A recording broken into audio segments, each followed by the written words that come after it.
ඉතින් ඔන්න අද පොඩි වෙනස් විදිහේ වීඩියෝ එකක් කරන්න කියලා හිතුවා. මොකද මම මේ වීඩියෝ එක කරන්න කියලා හිතුවේ මගේ ප්‍රෙග්නන්සි කාලෙත් ගොඩක් ට්‍රැවල් කරා. ඉතින් මෙතනදී අපි දාපු සමහර වීඩියෝස් වලට ගොඩක් අය කමෙන්ට් කරලා තිබ්බා මේ ප්‍රෙග්නන්ට් කාලේ ට්‍රැවල් කරන්න හොඳද? එතකොට ඩ්‍රයිව් කරන්න හොඳද? අර ඒ වගේ දේවල් ගොඩක් අහලා තිබ්බා. ඉතින් මට හිතුණා මගේ channel එකේ මේ ගැන ප්‍රෙග්නන්ට් අම්මා කෙනෙක්ටත් වැදගත් වෙයි කියලා හිතලා සහ මගෙන් ඒ ප්‍රශ්න ඇහුව හැමෝටම උත්තරයක් විදිහට මේ වීඩියෝ එක කරන්න ඕනේ කියලා. ඉතින් මුලින්ම කියන්න ඕනේ මම ඩ්‍රයිව් කරන්න දැන් පටන් අරන් අවුරුදු 5ක් වගේ වෙනවා. ඉතින් මට අවුරුදු 5ක වගේ එක්ස්පීරියන්ස් එකක් තියෙනවා. ඉතින් මම ඇත්තටම දැන් ප්‍රෙග්නන්ට් වුණාට පස්සෙත් මම මගේ ડોක්ටර්ගෙන් ඇහුවා මුලින්ම මට ඩ්‍රයිව් කරන්න හොඳද? ඒ වගේම ට්‍රැවල් කරන්න හොඳද? මේ වගේ දේවල් අහලා තමයි මම ඇත්තටම ට්‍රැවල් කරේ සහ ඩ්‍රයිව් කරන්න පටන් ගත්තේ. ඉතින් ડોක්ටර් ඇත්තටම මගේ ශරීර සෞඛ්‍යයේ දේවල් බලලා මොකද මගේ VOG මම channel කලින් ડોක්ටර් තමයි මගේ ශරීර සෞඛ්‍ය ගැන මගේ බබා ගැන හැම දෙයක්ම විස්තර දන්නේ.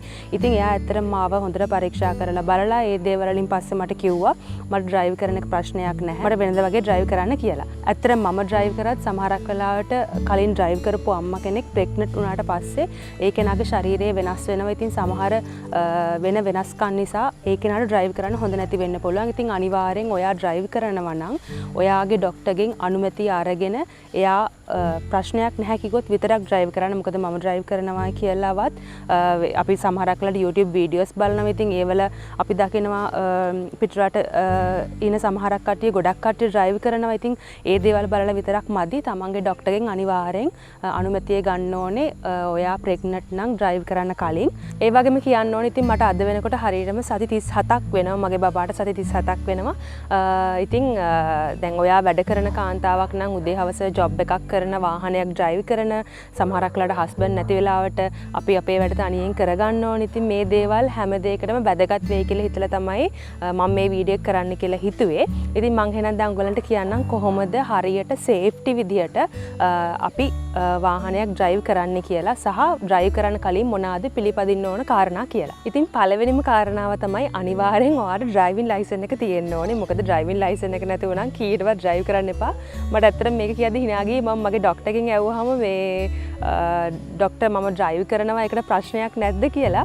එයා ඇත්තටම බය වෙලා වගේ මුලින් මගෙන් ඇහුවා ආනේ ඔයා ඩ්‍රයිව් කරනද කොහෙද යන්නේ එහෙම කියලා. ඊට පස්සේ ඉතින් මම විස්තර කිව්වට පස්සේ එයා මගෙන් ඇහුවේ ඔයාලා ලයිසන් තියෙනවද කියලා. ඉතින් ඇත්තටම ඒකේ මම ඔයගලන්ට මේක සඳහන් කරේ අනිවාර්යෙන් ඔයා ඩ්‍රයිව් කරනවා නම් ඔයාට අනිවාර්යෙන් පළවෙනි දේ තමයි ලයිසන් තියෙන්න ඕනේ.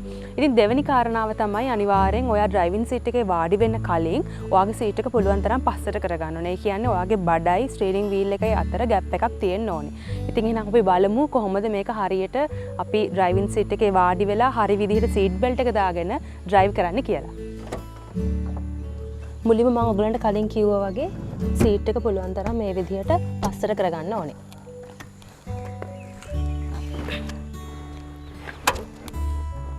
ඊට පස්සේ අපිට සීට් එක දැන් කම්ෆර්ටබල් ගන්නට අපි මේක මට තා චුට්ටක් ඉස්සරහට කරගන්න ඕනේ. මොකද මගේ කකුල් වල මේ ස්පේස් එක ගන්නට මේ මට කම්ෆර්ටබල් විදිහට මම තියාගන්න ඕනේ. ඉතින් මට මෙන්න මේ ගාන තමයි මට කම්ෆර්ටබල්. දැන් ඔයගලන්ට පේනවා ඇති ස්ටීරින්ග් වීල් එකේ මගේ බඩේ අතර සාමාන්‍යයෙන් මේ වගේ ගැප් එකක් තියෙනවා. ඊට පස්සේ කරන්න ඕනේ දොර වහ ගන්න ඕනේ. ඉතින් ඇත්තටම කසුන් දැන් වීඩියෝ කරන නිසා ඔයගලන්ට මේක පැහැදිලිව බලන්න ඕන නිසා මම දොර මේ විදිහට තියලා තමයි ඊටු ටික ඔයගලන්ට පෙන්නන්නේ. ඊළඟට සීට් බෙල්ට් එක දාගන්න ඕනේ. සීට් බෙල්ට් එක දාගනිද්දි මෙන්න මේ විදිහට බඩට යටින් තමයි සීට් බෙල්ට් එක අනිවාර්යෙන් දාගන්න ඕනේ සහ මෙන්න මේකත් අපි මෙන්න මේ උඩ බෙල්ට් එකත් මේ වගේ අයිනෙන් දාගන්න ඕනේ. මම දැකලා තියෙනවා සමහරක් අය වැරද්දක් කරනවා මෙන්න මේ විදිහට සීට් බෙල්ට් එක මේ දාගනිද්දි මෙහෙම බඩ ගාවට දාගන්නවා. කියන්නේ අපේ බඩ තියෙන හරියෙන් සීට් බෙල්ට් එක දාගන්නවා.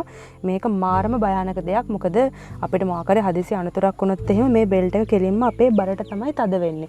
එතකොට අපේ දරුවට මොකක් හරි කරදරයක් වෙන්න පුළුවන්. ඉතින් ඒ නිසා මතක තියාගන්න ඔයා ප්‍රෙග්නන්සි කෙනෙක් නම් ඩ්‍රයිව් කරද්දී අනිවාර්යෙන් සීට් බෙල්ට් එක දාගන්න ඕනේ මෙන්න මේ වගේ බඩට යටි. ඒකයි තව දෙයක් මට කියන්න අමතක වුණා. මේ සමහරු මට කමෙන්ට් කරලා තිබ්බා ඩ්‍රයිව් කරද්දී ඇයි සීට් බෙල්ට් දාන්න හොඳ නැහැ කියලා.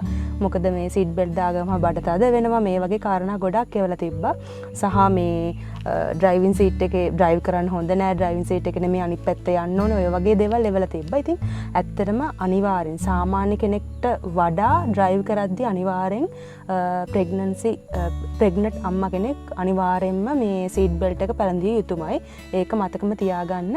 මොකද ඒකට හේතුව ඇත්තටම දැන් සීට් බෙල්ට් එකක් දාන්න නැතුව අපි ඩ්‍රයිව් කරොත් නැත්නම් අපි එහා සීට් එකේ හිටියත් සීට් බෙල්ට් එකක් දාන්න නැතුව මොකක් හරි අපිට ඇක්සිඩන්ට් එකක් වුණොත් මේ සීට් බෙල්ට් එක නැති එකෙන් ඇත්තටම වෙන්නේ අපිව ගිහිල්ලා අනිවාර්යෙන් එක්කෝ මේ ස්ටීරින්ග් වීල් එකේ වදිනවා එහෙම නැත්නම් මේ ඉස්සරහා ඩෑෂ්බෝඩ් එක පැත්තේ වදින්න පුළුවන් මොනවා හරි භයානක අනතුරක් වෙන්න පුළුවන් මේ සීට් බෙල්ට් එකෙන් ඇත්තටම ඒ අනතුර අවම කරගන්න පුළුවන් සීට් බෙල්ට් එකක් පළඳින එකෙන්. ඉතින් සාමාන්‍ය කෙනෙක් වගේම ප්‍රෙග්නන්ට් අම්මා කෙනෙක් අනිවාර්යෙන් සීට් බෙල්ට් එක පැළඳිය යුතුමයි.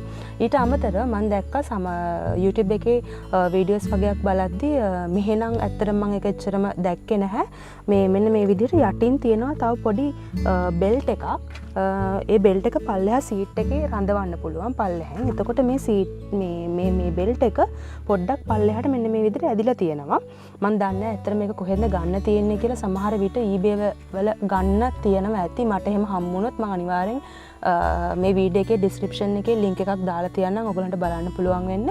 අපිට ගෙන්න ගන්න පුළුවන් මොකක් හරි සයිට් එකක් මම දැක්කොත්.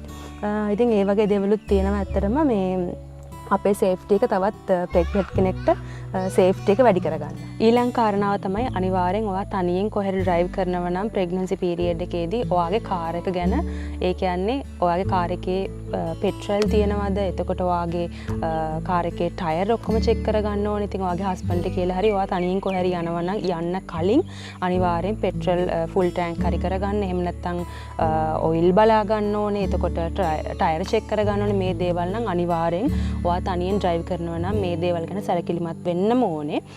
ඊට අමතරව තව කාරණාවක් තියෙනවා. ඇත්තටම මේක මම මේ කියන්නේ ඔයා තනියම ප්‍රෙග්නන්සි කාලේ ඔයා තනියම ඩ්‍රයිව් කරනවා නම් මේ දේවල් අනිවාර්යෙන් තියෙන්න ඕනේ. නිසා තමයි මම මේවා ඇත්තටම මෙන්ෂන් කරන්නේ. අනිත් කාරණාව තමයි ඔයාගේ මොබයිල් ෆෝන් එකේ ක්‍රෙඩිට් තියෙන්න ඕනේ. මොකද ඔයාට හදිස්සියක් වුණොත් කොහෙදි හරි මොනවා හරි අමාරුවක් වුණොත් ඇක්සිඩන්ට් එකක් වුණොත් මොකක්ම හරි දෙයක් වුණොත් ඔයාට හදිස්සියට කෝල් එකක් ගන්න ටක් ගාලා පුළුවන් වෙන්න ඕනේ. ඔයාගේ ෆෝන් එකේ සල්ලි තියෙන්න ඕනේ. ඒ වගේම අනිත් ස්පෙෂල්ම දේ තමයි ඔයාගේ ડોක්ටර්ගේ නම්බර් එක ඔයාගේ ෆෝන් එකේ තියාගන්න ඕනේ අනිවාර්යෙන්. මොකද මොන හරි කරදරයක් වුණොත් අනතුරක් වුණොත් ඔයා හොස්පිටල් එකට ඒ යන අතරමඟදී හරි ඔයා අනිවාර්යෙන් කතා කරලා කියන්න ඕනේ මෙහෙම ඇක්සිඩන්ට් එකක් වුණා, මෙහෙම දෙයක් වුණා. ඒ දේ අනිවාර්යෙන් ඔයාගේ ડોක්ටර්ට කියන්න ඕනේ. එතකොට එයා ඔයාට කියයි ඔයා හොස්පිටල් එකට එන්න ඕනේද? ඔයා ඊළඟට මොකද්ද කරන්න ඕනේ? මේ දේවල් අනිවාර්යෙන් සැලකිලිමත් වෙන්න.